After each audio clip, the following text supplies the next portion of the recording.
so few words to say. Right. Thank you very much. Thank you. I'm going to just talk for a few minutes about the UN Convention. It's kind of monumental today. The UN Convention on the Rights of Persons with Disabilities sends a message of hope to people with disabilities.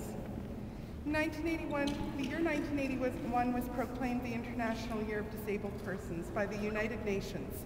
It called for a plan of action stressing the importance on equal opportunities. The theme was full participation and equality. Some of you may remember that. It stated that people with disabilities had the right to take part in society, enjoy living conditions equal to those of other citizens, and have an equal share in improved conditions for people with disabilities. The convention is guided by 8 basic principles.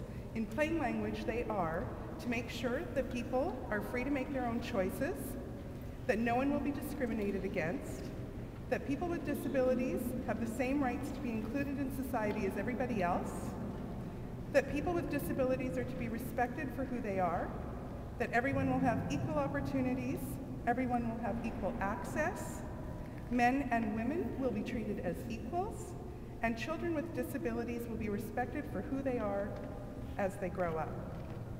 Some of the rights specific to this convention include the rights to live independently and to be included in communities.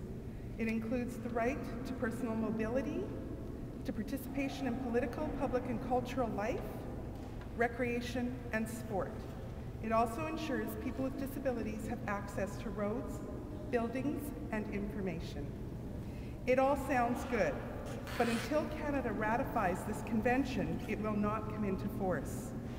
Canada has signed the convention, which means that they agree in principle to what it says. But until the convention is ratified, it cannot be enforced. Ratification is the last step to bring this convention into force.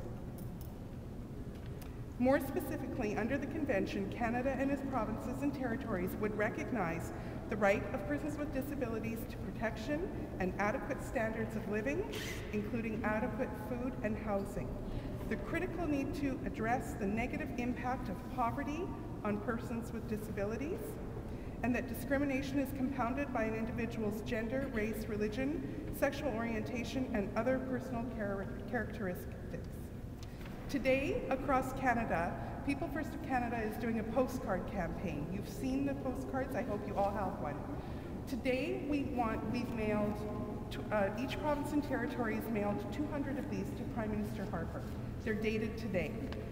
Ironically, I wrote this morning, and this afternoon we've had a press release that's come out from, let me just go with, give me 1 second, from Peter MacKay. Peter MacKay. Peter MacKay is, I'm not going to read you the press release. I'm going to tell you very quickly that today at the House of Commons this morning, Peter MacKay tabled the convention. And what that means in plain language is that Peter MacKay put the convention on the table and said if all 3 political parties agree that they will ratify the convention before Christmas break. Wow. So, that was our December 3rd present from the federal government, and across Canada right now, people are hugely celebrating this announcement. So, way to go. Thank you very much. Yeah.